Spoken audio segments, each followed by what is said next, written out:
Hello and welcome to another episode of the Non-League Network podcast. We have David Leese as usual with us, and we have a special guest today who is James Doe, who is the founder of the Non-League Day. So we've got the Non-League Network talking to the Non-League Day on quite a short podcast today, but 8 days before the Non-League Day on the 28th of March. So we thought it would be a very special one to have together. Welcome, James. Welcome, David. Hi there. Thank you. Welcome. This is not going to be a very formal affair. It's just a chat really between us to find out what it is that you guys are doing at the Non-League Day, why it came across, why you decided to do it, what it is that you're looking at achieving. We'll find out a few questions from you. I've obviously prepared some. And David, the same for you, because we've got the Non-League Network. Our audience will know what we're doing to a certain extent, although we're growing. But it will be interesting to explain that to James. So James, welcome. Thank you. Please, I know it's 2010 originally, or maybe I've got my dates wrong, but what gave you the idea of doing this and what is it that you've created? Okay, so Non-League Day, just to sum up in a nutshell, is just an attempt to get more people through turnstiles on a given Saturday to boost the sort of attendance and coffers of non-league clubs up and down the country. So that's what it is. As for its backstory, initially, I started watching football in the 80s at QPR, and then I sort of moved close to a non-league club, Harrow Borough in northwest London. And I started going there a lot. I was sort of in my early teens. It was a chance to sort of get a bit of independence, go with my mates, because we couldn't afford to go to top flight football at the time. Yeah. So we had this ground on our doorstep, 10-minute walk away. We sort of got into that, and we started going to away games. And, we ended up going to matches on the team bus with the players. And we just got totally sort of consumed in non-league football until, I sort of went away to university and then kind of lost touch a bit. I got back into watching QPR after I graduated, and then I went to a pre-season game with Neil Warnock's version of QPR in 2010.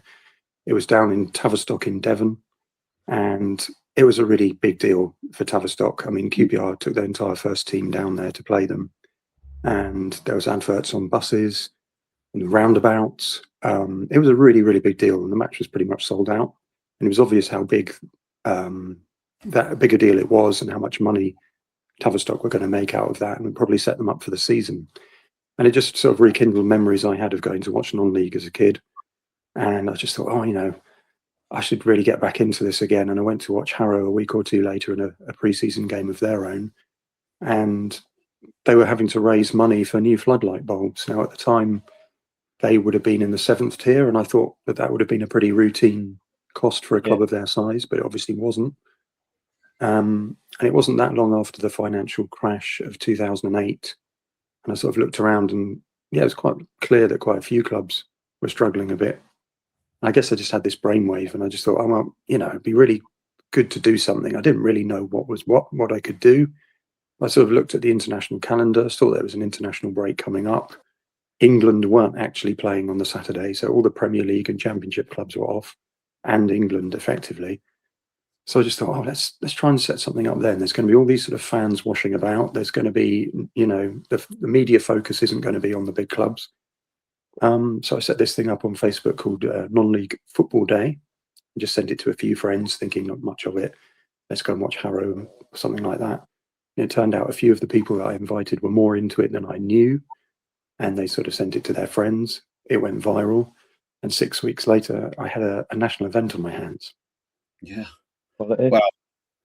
Thank you, mate. I always love a good story, and that does really explain it. I mean, I think we've all sort of fallen in love with non-league games at times, and I know we're gonna talk to David about what his path was for it. But going to watch a match in a non-league stadium, and actually it does make a difference. If there's 500 people there, 1,500 people, that extra 1,000 is huge for that club. If you're going to watch, a Premier League or even a Championship, and it's 33,000 or 32,000, okay, it's not that much of a difference. And that 1,000 is very, very, very important at the lower levels. What about David? I mean, obviously, I know you, but and give us an idea of what it was, what your background was for James to know.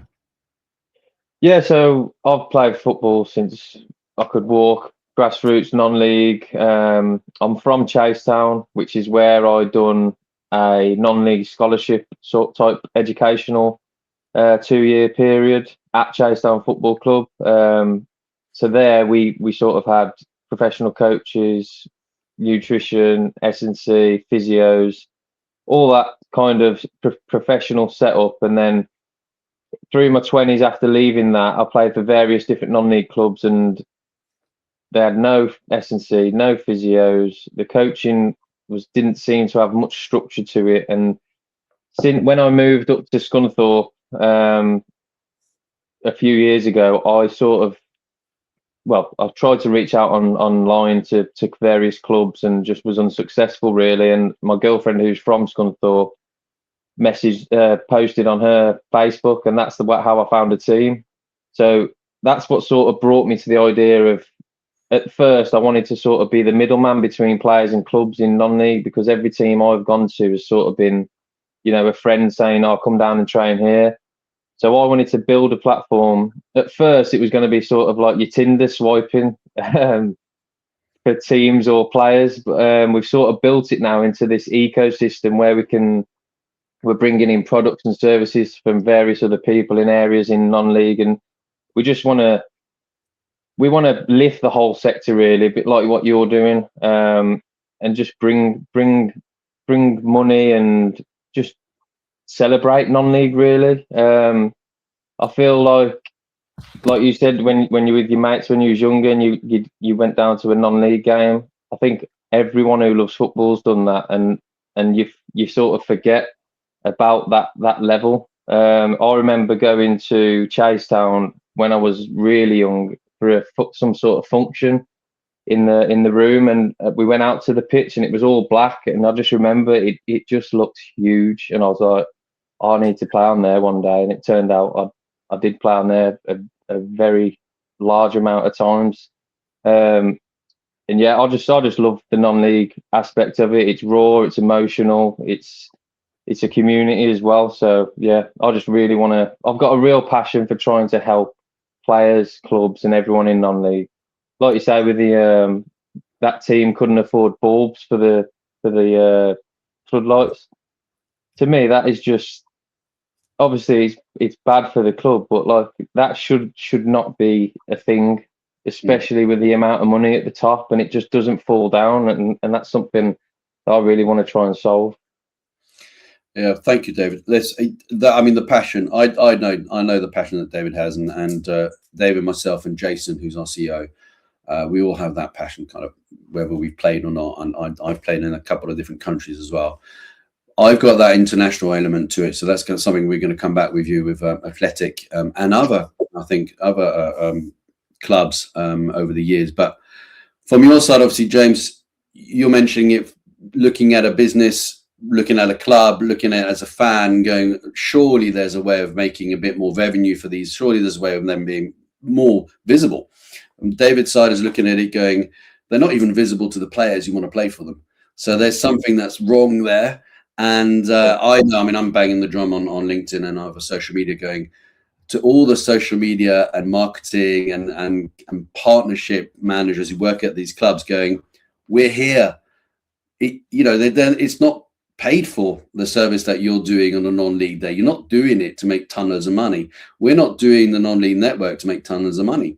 We're doing it so that there's more visibility and it's stronger together, and that sort of element for the clubs. And one thing that I look at on there is my biggest challenge. I'm going to ask you yours. My biggest challenge is actually getting the clubs to realize that there is something there that is free, and all they've got to do is actually do a little bit of work, just a little bit of effort, just get involved in some ways, rather than sit back and go, no one cares about us, the pyramid is unfair, there's no money in the no league sides, how can anyone face us, we can't afford to drive traffic, we can't afford this and that. And actually, rather than do that, go, let's make the most of these couple of platforms we've got. What's your biggest challenge that you've had, James, because you've obviously been going a lot longer than we have.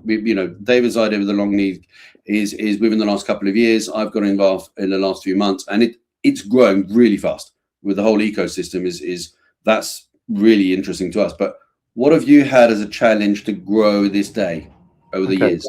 So I mean, the main thing to try and crack is still to this day getting the non-league clubs themselves to really buy into it, and it's something that not all clubs to this day, 15 years on, still 16 years on, still don't. We get more and more every year. Otherwise, we wouldn't bother. The feedback is there. The clubs want to do it, and as you can see from social media already, there's lots of clubs already advertising what they're doing. But getting through to everyone, given we have very limited budget and time and volunteers, getting our message out there is always a challenge. As I say, we're completely self-funded. Again, that's not a huge issue because publicity is the main thing that we need for non-league day to succeed. We are lucky in that the Premier League have become very close supporters of what we do in terms of publicity. We don't take money from anyone. But yeah, we have regular planning meetings and contact with them, and they, over the last 2 or 3 years, they've taken the Premier League trophy out to grounds on the day, and that's created huge interest. Lots and lots of crowds turn out for these things. But yeah, coming up as for challenges, we're always asked, "Oh, what's the theme of the year? What's the theme of the day this year?" and things like that. And we don't really have one. It's just get bums on seats, people through turnstiles. Yeah. It doesn't really change. So yeah, the main challenge is just getting the message out as far as we can to as many people as possible. And that's really it. Yeah. I think the I think that's one of our problems as well, is actually getting people to use the site. It's free, use it. But again, like a lot of non-league clubs are run by volunteers, aren't they, with full-time jobs, and it's just we just want to sort of streamline everything for them, and give them something that they can actually use to lift their club. That's what I would like to see. Yeah, I mean, it's obvious to me. We are talking about small. We're not talking about professional clubs. We're talking about clubs who might have 1 or 2 people there on a full-time basis, depending on what level you're at. If you're going between League 2 and the National League, there are some clubs that go up and down and who may have a slightly more professional setup or more established clubs over the years. But the reality is, yeah, you're only talking to maybe 1 or 2 people in there, and the rest are part-time, fractional volunteer, however you want to call it. But there's a passion there for each one of them anyway. It's just that I think sometimes, as you said, James, it's difficult for people to see what you're doing, and also the attention span is different these days. Where what is the theme of the day? Well, that's a great question to ask if it's going to be constantly changing. But actually, the theme of the day is the same as it was 15 years ago, which is we want bums on seats in the smaller clubs to get them more revenue and more visibility and create that community. I'm guessing it's pretty much as it was, but it's just even more important now because the cost of living's gone up, that the clubs are struggling even more. So, I mean, having said that, getting the Premier League trophy into clubs and getting the Premier League to pay some attention to it, kudos, well done. I mean, that's in itself, that you must have met some very, very interesting people along the way. What would be for you kind of your biggest win? Like literally, if you had to choose a few and just go, it was getting this club involved, or it was getting, or that particular day, or maybe that famous person, or this person came in and supported it. Like I think the first time I really noticed a massive impact would probably been about year 5. So 2014. There's one club in London, Dulwich Hamlet, who are very well supported. Well, since around this period, where they went and really marketed the day. There's a volunteer there, Mishi Morath, who was really, really involved in his community, and he really drove interest in the day. They were the first team to, I think, make it pay what you want on the day. as a special offer, with all the profits going to 2 local charities. And they went from having 300 or 400 fans that as a regular to almost 2,000 or 3,000 as off the back of that, just that one promotion. And I remember going to that game and just being blown away by what an impact it had had. Yeah. So that's when I first noticed that this was a real vehicle for being able to do something. Then it was a huge win to get the Premier League on board. I mean, there's one of our team, Ian, he kind of has the job of liaising with Premier League and EFL clubs, and he wrote to the Premier League, and it was something in the first instance that we had to approach them, and they would say, yeah, okay, we'll give you a bit of publicity. But now it's kind of like they come to us and we schedule a meeting with them, and it's and we've over the last 2 or 3 years particularly, we've built up a really close relationship with the team there, and the people we work with are really passionate about non-league and what we do. So they're always working behind the scenes to try and make the day as big a success as it can be. I think, we're taking the trophy to a game in Sussex this year. We were trying to take it to several games on the day, but clubs wouldn't shift their kickoffs, so they're going to miss out, unfortunately. And we've got a couple of former Premier League players coming along with it to meet fans and what have you, but that hasn't been publicised yet, so I'm not sure I can tell you that. But keep watching our channels, but it's definitely going to happen. And then as you mentioned earlier in the interview, the end of 2022, I got contacted by one of the directors at Athletic Bilbao, and I thought it was a wind-up. I didn't know this was I didn't think it could be real, but I did some due diligence and it was true. So we had some online meetings, and then they invited us out to Bilbao. We flew out with my team, and we got treated like new signings pretty much. We got picked up by one of the directors from our hotel, taken to the training ground, given a full tour. We went to their club headquarters where we did a presentation on non-league day, and then we got taken to one of their matches against one of their local rivals in the evening, Osasuna, where we sat in the president's box and got entertained all evening. So that's pretty mad. But since then they've said not only do they come and get involved in our day over here, they usually send club representatives. They usually pick clubs who they've got a historical link to, or have played in the past, or have a similar strip to them, and they send them, athletic kits. They send them all sorts of things to raffle off and give away, and then they'll write loads of stories about the non-league clubs to put up on their own channels.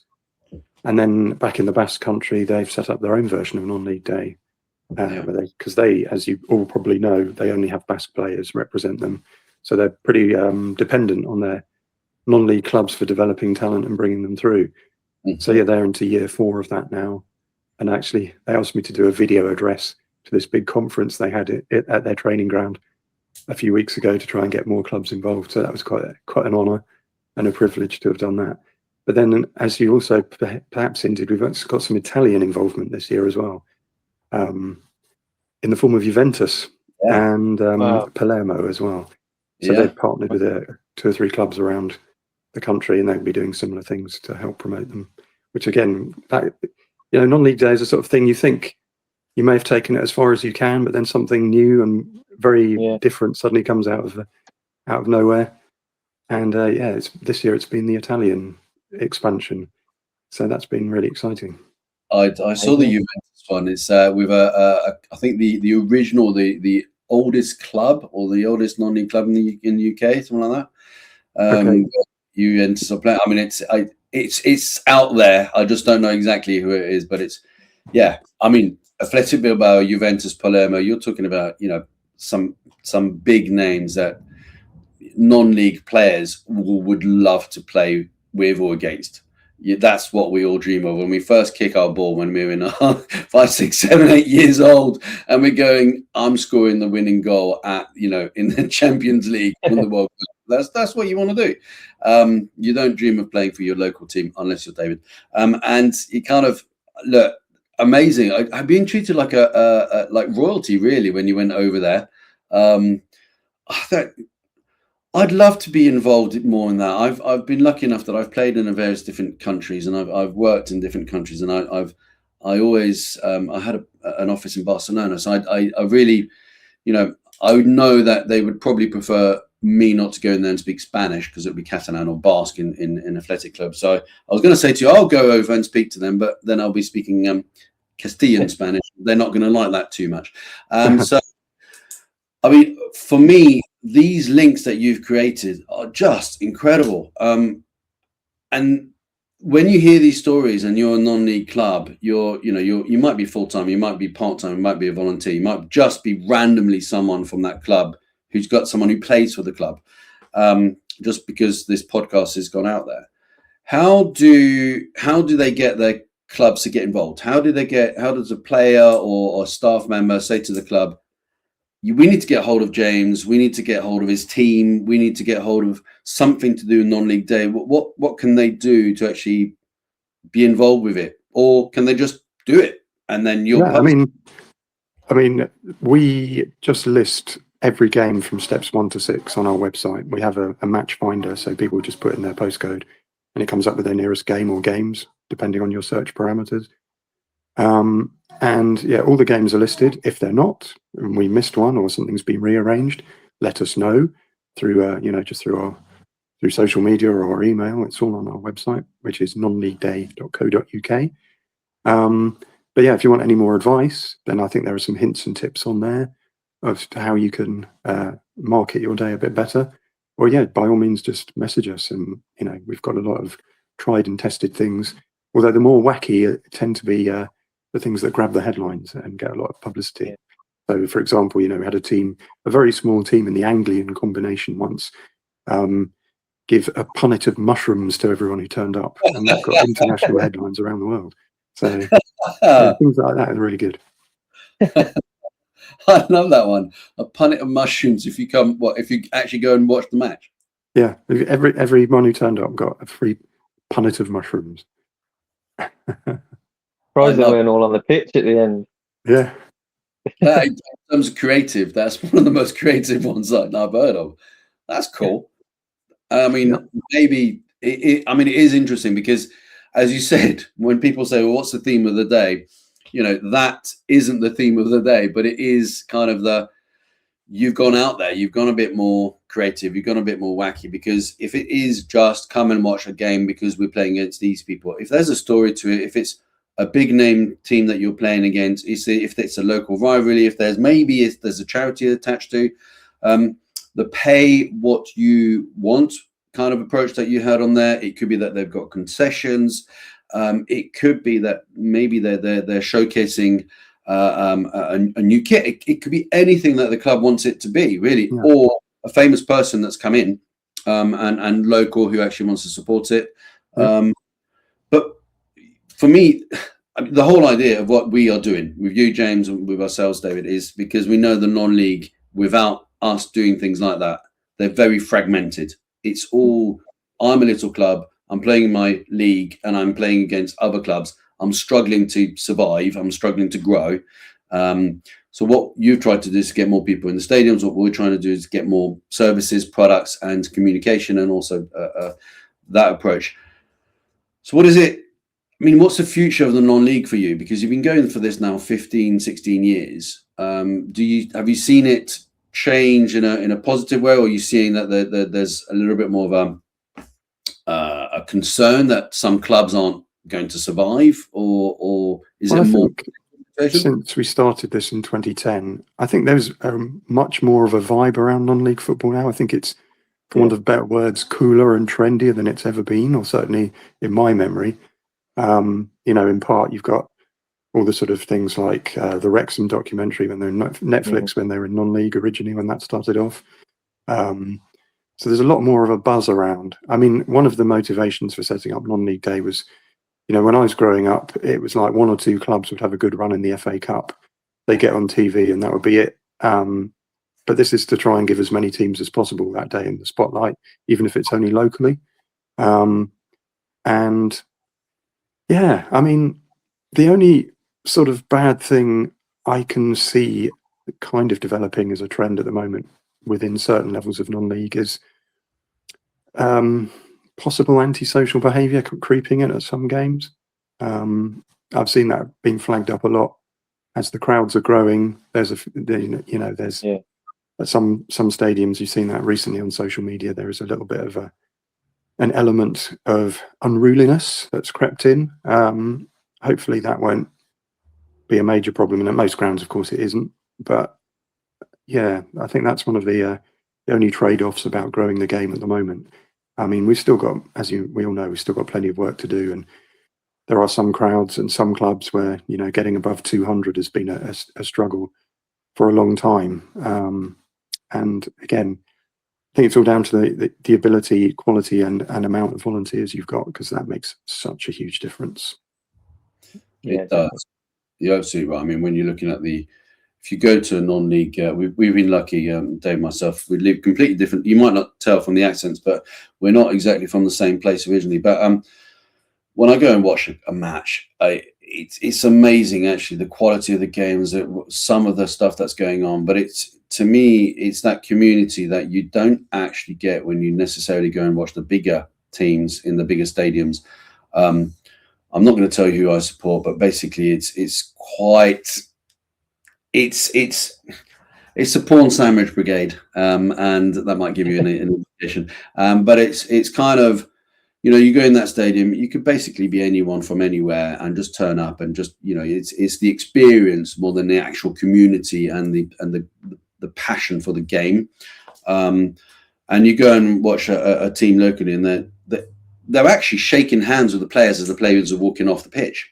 The players are interacting with them. I mean, you can't miss them. They're about 3 yards away from you. You literally can, and that has positive and negative elements. Like you said, there are some clubs who have got some issues, and I've seen it on social media recently where, there are things being shouted at players and other fans and maybe staff, and that's an unfortunate situation. It needs to be addressed, and I think the federations are doing something about it. There are people, and I'm working with something called I Trust, which is a safeguarding app, because that needs to be put in place as well for clubs and for them to be trained.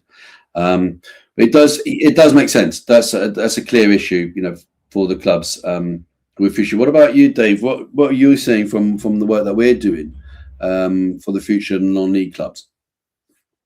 Yeah, obviously, I'd like to see the whole sector lifted, and by that I mean, obviously, on the pitch we're rivals, but off it, I think football's a family, and I've found that by speaking to the amount of people I have in different areas of football, and everyone is willing to help each other. So I'd like to be able to build this platform as we're building it, and get clubs and directors and everyone involved in it just working together, giving them different ideas. I know Kev at Whitehawk, he told us this idea about, he knew this guy at a bus depot or something, because he wanted a big scoreboard, electronic scoreboard. Obviously they couldn't afford it, so he got these two massive screens off the side of a bus somehow, and got his chippy mate to knock him up a frame and put it on the thing, put it up for him, and just thought, what a real non-league thing to do. So like little things like that, and obviously help with funding, grants, all these little things that volunteers are not necessarily going to find or know about because they've obviously got full-time jobs and stuff like that. That's what I'd really like to achieve with the non-league network, is to just build that family and lift it. Yeah, I mean, I can hear someone's got kids. I'm trying to hide away from my ones. So we're probably gonna finish off there, James and David. But one of the things here is I'm on LinkedIn all the bloody time, because I look at commercial stuff more than any other social media. But David and the team are also putting it on X, on Instagram, on Facebook, on whatever platforms. Anytime that you guys are doing anything, we're obviously going to be promoting it ourselves, and any time that we're doing something, our relationship is getting closer, even though it's something that's quite recent. I would just want to look at that and say, there's 8 days. We're going to be releasing this out probably as soon as we possibly can, today or tomorrow. because it's pointless to do this after the 28th, because then it'll be like, look forward to next year's. Do you reckon in the next few days, do you think a team can still put something together, or the fact that they haven't put anything together by now is maybe a little bit late? Is there any advice that you can give a team that's watching this and then going, oh my God, that's the 28th of March, we completely forgot, what can we do? We got a game coming up. Is there something that you've seen clubs do almost like last minute going, let's celebrate this? Is there something that you can advise them on? Yeah, I mean, it's perfectly possible. I mean, most clubs don't even publicise their stuff until after this weekend, when they've got this weekend's fixtures out of the way.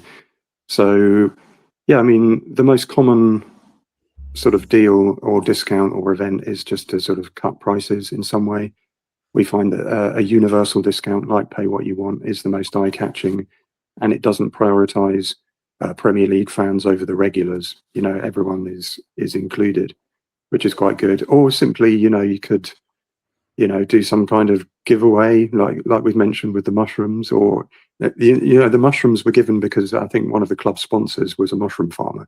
So, you know, maybe work with one of your sponsors and do something like that at short notice. But I mean, I don't know. It depends on the club, I guess, what the logistics are like and how much money and what they've got to play with. But I mean, most traffic around non-league day is in the final week. So if they, you know, it's not too late, in essence, is what I'm saying.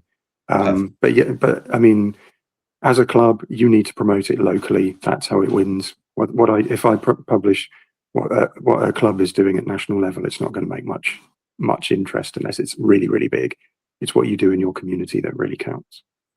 I love that. It is the community that builds all of this. That's why, you know, we call it the non-league network. For us, it is a network. It's building around that community, getting the right sort of sponsors in there, people talking about what they need, what they're after. David mentioned it earlier. For us, when we go and visit a non-league club, sometimes they just can't afford to get good nutrition or physios or health, mental health as well. Could be strength and conditioning kind of drills. So to them, it's on the local level. They need to have that access to resources and to people who come in there commercially. But we do have online platforms, so we can build that awareness a little bit bigger. And if they have got an event like the mushroom one, I mean, that's going to stick in my head forever. It's a story. If a club can bring up a story, I mean, Wrexham, yeah, okay, it's fine, Reynolds, lovely, great. But it's the story that's quite interesting behind it. Some people might look at that and go, actually, you know, a little bit of jealousy creeping in. But others will be looking at it going, that's a fantastic story. And there are clubs in and around. I know a few clubs around me where you've got ex-Premiership players who are actually coming down towards the end of their career, but they're playing non-league. So you get to see. I'm lucky. I do podcasts with ex-players as well. I love it. I mean, it's a bit of a gift to myself of actually being able to talk to these people. But actually watching them play is even better. And I maybe I didn't get to go and see Gaza play. I wish I had. But if I saw Gaza playing on a non-league match, I'd be all over that. Too late now, but do you see what I mean? So that would be quite a good one. David, James, thank you so much for your time on this. We're going to be just literally just shouting about the non-league day from now onwards. And I'd like my invite to Bilbao, please. That'd be great. For the next one. Or Juventus, quite like going to Turin as well, please. Thank you very much.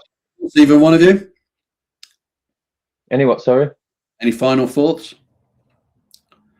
No, just non-league clubs. Get on the non-league network, get on the non-league day, and let's make a day of it. Brilliant. James, can you just say the website again and how people can get hold of you or know what you're up to? Yeah, so the website is nonleagueday.co.uk, and the most important feature is our match finder. So you just put in your postcode and you'll find your local game. Brilliant. All right. Thank you, gents. Enjoy that. Thank you. Let's see how it goes this year. Cheers. All good. Thank you. Cheers.